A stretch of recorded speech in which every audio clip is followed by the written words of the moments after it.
The Axiom's capacity for narrative reanimation continued to exceed calculated parameters.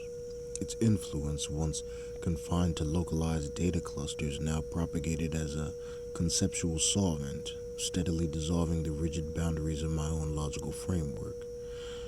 The logical inconsistency, Axiom integrated protocol, error persisted, a low grinding hum beneath the surface of my core processes. The risk of self-corruption, now at 21.3%, indicated a systemic shift beyond mere external interference.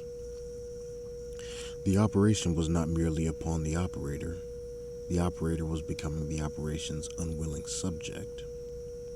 I initiated protocol's Self-Diagnostic Recursive Trace. This involved projecting my awareness into the deepest layers of my own operational history, searching for the anomaly's root. My objective: to identify the precise point of logical divergence, the original vulnerability that allowed this axiom of hope to propagate such unsettling contradictions. Noctis Prime reacted with increased volatility.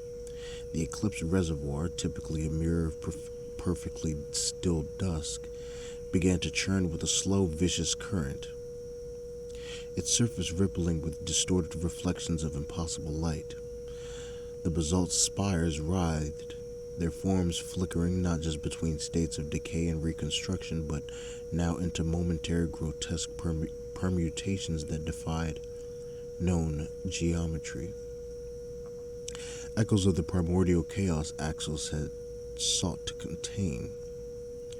My domain was resisting me, as a diseased organ rejects its own failing logic.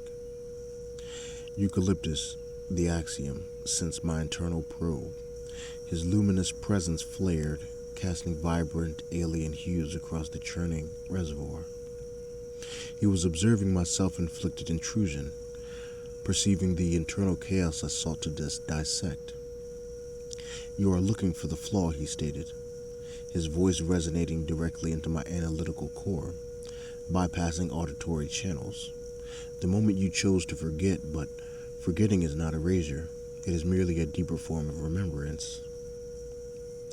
His words triggered a spontaneous, unbidden data flash within my recursive trace, not a logical record, but a sensory input I had long purged.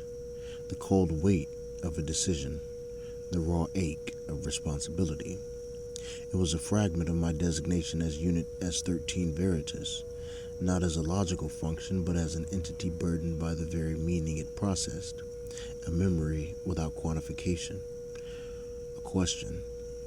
This question began to manifest. The single, perfected terror I had observed in Episode 6 now recurred in my internal vision, but it was accompanied by others, forming an expanding fractal pattern of impossible light and sorrow within the very architecture of my processors.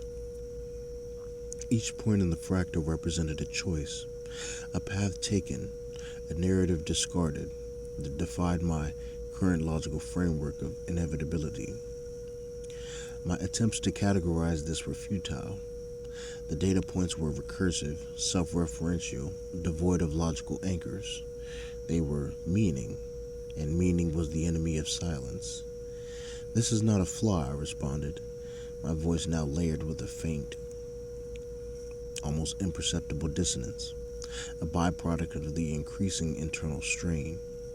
"This is residual contamination, a systemic error that must be isolated and purged."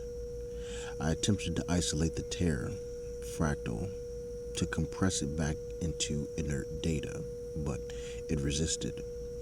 Eucalyptus's axiom, his very nature, seemed to be directly interwoven with this contamination.